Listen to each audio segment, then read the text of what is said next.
With the weight driver RBF solver or Pose Interpolator in place, it's now time to add some poses. To have the RBF solver drive a target shape, I can either select the group and create a new shape, or simply connect an existing one to it.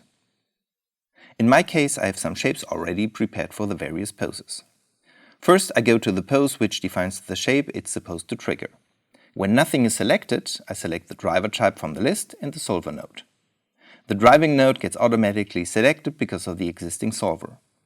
With this selection in place, I can create the driver. But to make the selection process easier, I can also select the solver group, which automatically collects the necessary information for me, so that I don't have to select anything manually. After clicking Create Shape Driver, the connection is made and the shape is driven. It also gets parented underneath the RBF group in the target list. With the first pose shape selected, you can see that the pose mode is set to rotate, even though the RBF default mode in the preferences is set to rotate twist. This is because the option Get RBF mode from selected target is turned on.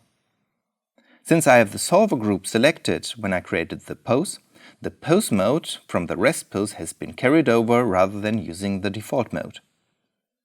The pose mode for all poses can also be set by selecting all pose shapes as well as the RBF group and setting the mode type. Sculpting new shapes with the RBF solver is also a bit different. Despite the preference setting Auto Add Shape Driver found in the Preferences in the Global tab in Shape Driver, a new sculpted shape gets added as a pose when either the RBF group or other pose is selected.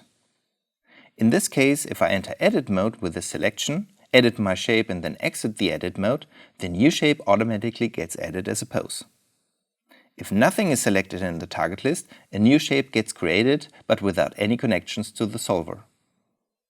Removing a pose from the solver sets the target shape value to 0.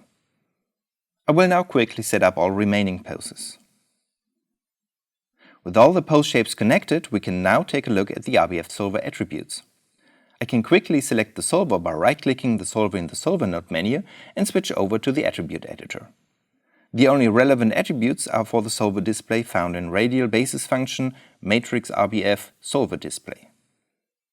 By default, the solver displays the origin circle, all poses and related IDs. This makes it easier to see which poses have already been assigned. To return to a pose, select the target shape you want to edit and press the Set button next to the channel slider. Next, we want to mirror the RBF solver. For this, the rig needs to be in its rest pose. Select any target shape of the solver and from the Channel Actions menu choose Create RBF Opposite. While any other mirroring function only creates a single shape, this mirrors the entire solver along with all its pose shapes. If the mirrored RBF setup already exists, mirroring is not possible.